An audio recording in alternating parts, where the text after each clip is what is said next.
نحمده ونصلي على رسوله الكريم أما بعد فأعوذ بالله من الشيطان الرجيم بسم الله الرحمن الرحيم حاميم والكتاب المبين إنا أنزلناه في ليلة مباركة إنا كنا منذرين. وقال النبي صلى الله عليه وسلم إن الله ليطلع في النصف من شعبان فيغفر ولجميع خلقه إلا المشرك ومشاهنا. اللهم صل على سيدنا محمد وعلى آل سيدنا محمد وبارک وسلم. موت کی یاد نے مجھے نیند سے کیا بیزار، آنکھیں میری ہر دم رہنے لگی ہیں اشک بار. چلے جائیں گے سب تنہا قبر میں چھوڑ کر، ڈال کر مٹی پلٹ جائیں گے سب رخ موڑ کر. رو رہا ہوں اس لیے کہ موت کا ڈر ہے، میرے سوا اور کون کرے گا میری فکر.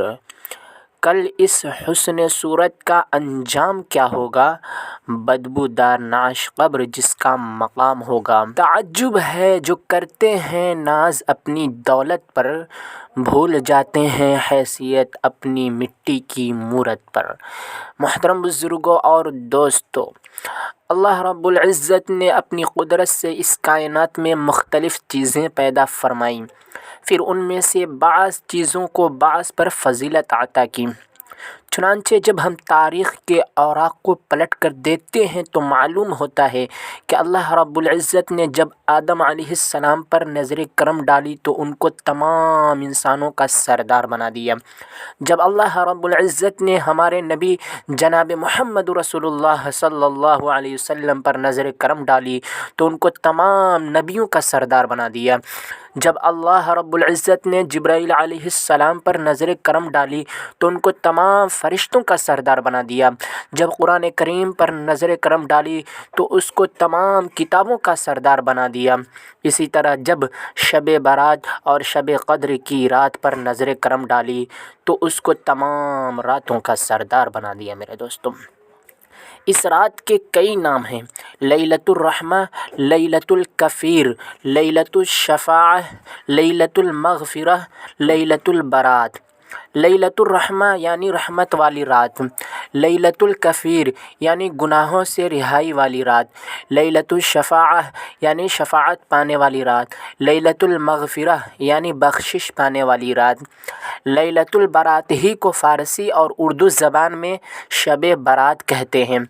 شب کے معنی آتے ہیں رات کے، اب برات کے معنی آتے ہیں چھٹکارا اور نجات حاصل کرنے کے. تو شب برات کے معنی ہوئے گناہوں سے چھٹکارے کی رات. اس رات میں بڑے بڑے پاپی اور گناہ گاروں کو گناہوں سے بری کیا جاتا ہے، ان کے لیے عام معافی کا اعلان کیا جاتا ہے. یہ بات یاد رکھیے، پورے سال خدا کے بندے خدا تعالیٰ کی عبادت کر کے اس کی رحمت کو تلاش کرتے ہیں، لیکن آج کی رات ایک ایسی رات ہے جس میں خدا کی رحمت خدا کے بندوں کو خود تلاش کرتی ہے. فرمایا جناب محمد رسول اللہ صلی اللہ علیہ وسلم نے کہ اس رات میں خدا تعالیٰ آسمان دنیا یعنی پہلے آسمان سے اپنے بندوں کے لیے اپنے فرشتوں سے اعلان کرواتے ہیں کہ ہے کوئی گناہ گار کہ میں اس کے تمام گناہوں کو معاف کر کے اس کی بخشش کر دوں، ہے کوئی بیمار حال کہ میں اس کی بیماری کو دور کر کے تندرستی عطا کر دوں، ہے کوئی غریبی سے پریشان حال کہ میں اس کی غربت کو دور کر کے خوشحال کر دوں، ہے کوئی مصیبت زدہ کہ میں اس کو مصیبت کے چنگل سے آزاد کر دوں، ہے کوئی جائز مرادوں اور تمناؤں کو چاہنے والا کہ میں اس کی مرادوں اور تمناؤں کو پوری کر دوں. اس رات میں اللہ رب العزت اپنے بندوں کے گناہوں کو اپنے دریائے رحمت کی روانی و طغیانی میں بہا کر لے جاتے ہیں. اسی لیے فرمایا جناب محمد رسول اللہ صلی اللہ علیہ وسلم نے قوموا لیلہا وصوموا نہارہا، شعبان کی 15ویں شب یعنی آج کی رات میں خوب ڈٹ کر عبادت کرو. اس شب میں آج کی رات میں اللہ رب العزت کی رحمتوں اور برکتوں سے اپنی جھولیاں اپنے دامن کو بھر لو، اور اس کی صبح یعنی اس شکر اور احسان میں روزے رکھو کہ اللہ رب العزت نے مجھے تمام گناہوں سے پاک و صاف کر دیا۔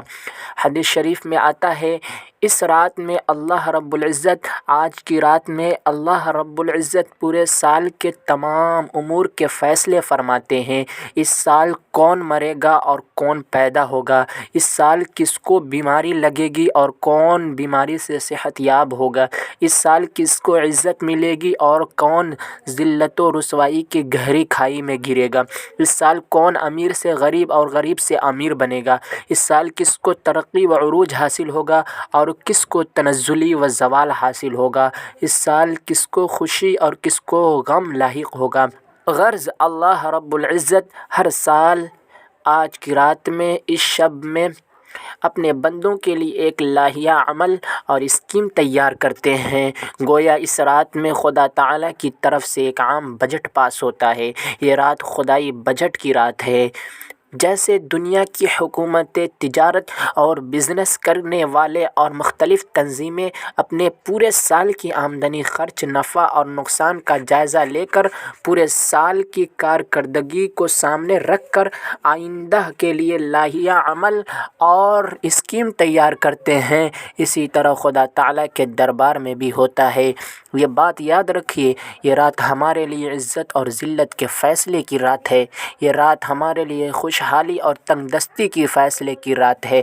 یہ رات ہمارے لیے بیماری اور تندرستی کے فیصلے کی رات ہے۔ یہ رات ہمارے لیے زندگی اور موت کے فیصلے کی رات ہے۔ یہ رات ہمارے لیے خوشی اور غم کے فیصلے کی رات ہے۔ جو آدمی اس رات کو جیسے گزارے گا اس کے لیے پورے سال اسی طرح کا فیصلہ ہوگا۔ جیسے رمضان کو آدمی جس طرح سے گزارتا ہے پورے سال اسی طرح رہتا ہے، اسی طرح اس رات کا بھی حال ہے۔ لہٰذا اس رات کو گپ شپ، کھیل کود، بدعت و خرافات، رسم و رواج پر عمل کرنے کے بجائے اپنے رب کے سامنے ہاتھ اور جھولی پھیلا کر، رو رو کر، گڑ گڑا کر پورے سال اپنے لیے عزت کا، دولت کا، صحت کا، خوشی کا، دنیا و آخرت میں چین و سکون کا فیصلہ کرانا چاہیے۔ عزیز ساتھیو، ہو سکتا ہے آج کی رات اس سال مرنے والوں کی فہرست میں ہمارا بھی نام لکھ دیا جائے۔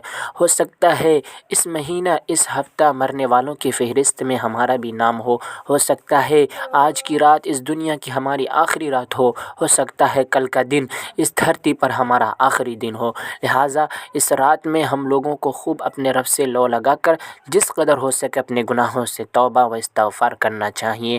جا رہے ہیں اس جہاں سے انسان دھیرے دھیرے، ہم بھی کرے وہاں کا سامان دھیرے دھیرے، یہ زندگی ہے فانی کس کا یہاں مکا ہے، ہو جائے گا خالی یہ میدان دھیرے دھیرے، یوں ہی اگر رہیں گے ذکر خدا سے غافل تو شیطان چھین لے گا ایمان دھیرے دھیرے۔ فرمایا جناب نبی کریم صلی اللہ علیہ وسلم نے کہ قبروں کی زیارت کیا کرو، کیونکہ قبر موت کو یاد دلاتی ہے، اور قبر اپنے زیارت کرنے والوں سے زبان حال سے یہ کہتی ہے بے نشاں ہو جائے گا گلزار دنیا ایک دن، خار کا اس میں پتہ ہوگا نہ گل کا ایک دن، ہے کہاں فرعون و نمرود و شداد جن کو تھا اپنے خدا ہونے کا دعویٰ ایک دن۔ موت کہتی ہے نہ اترا زور و طاقت میں تو، خاک کر ڈالوں گی تیرا زور سارا ایک دن۔ لہذا اس رات میں قبرستان جا کر جہاں اپنے مردوں کے لیے دعائیں مغفرت کرنا سنت ہے، وہیں تھوڑی دیر بیٹھ کر یہ مراقبہ کرنا چاہیے، یہ غور کرنا چاہیے کہ ایک دن ہم بھی اپنے باپ دادا کی طرح اس قبر میں دفن کر دیے جائیں گے۔ جو قبر روزانہ یہ اعلان کرتی ہے اے آدم کی اولاد، اے آدم کے بیٹوں، میں بیگانگی کا گھر ہوں، میں کیڑے مکوڑوں کا گھر ہوں، میں سانپ بچھوؤں کا گھر ہوں، میں ظلمت و تاریکی کا گھر ہوں۔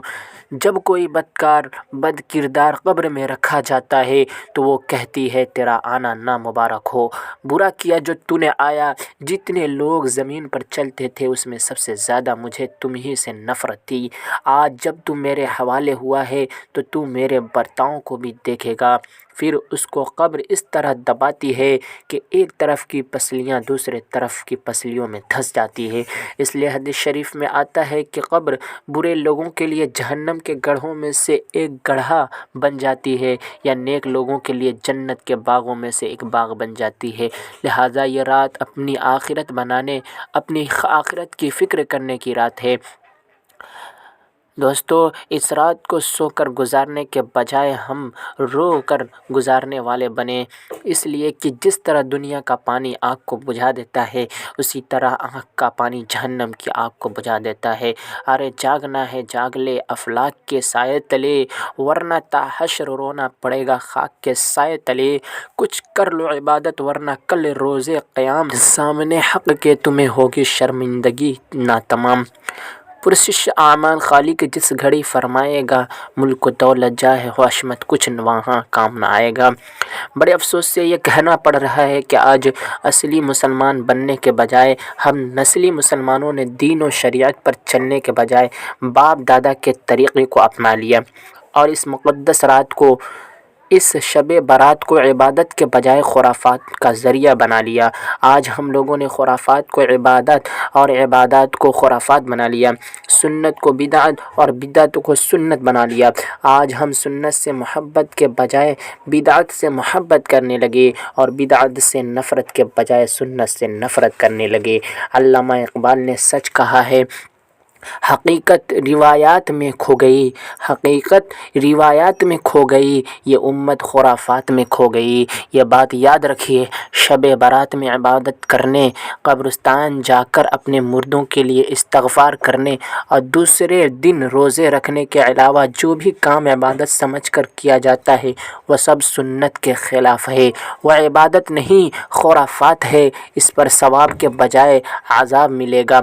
شب برات کے موقع پر ہمارے ہندوستان میں جو کچھ ہوتا ہے، وہ سب جیب بھرو پیر پیٹ بھرو مولویوں کی اپنے ذہن کی پیداوار ہے۔ اسلام سے اس کا کوئی دور دور تک کوئی تعلق نہیں، وہ سب میڈ ان انڈیا اسلام ہے۔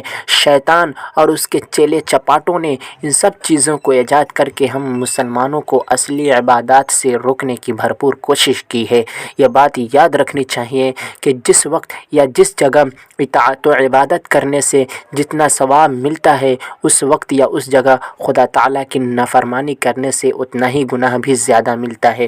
لہٰذا اس رات میں پٹاخہ چھوڑنا، آتش بازی کرنا، یہ سب دیوالی کی نقل اتارنا ہے۔ حدیث شریف میں ہے، من تشبہ بقوم فہو منہ، جو جس کی نقل اتارے گا کل قیامت کے دن اسی کے ساتھ رہے گا۔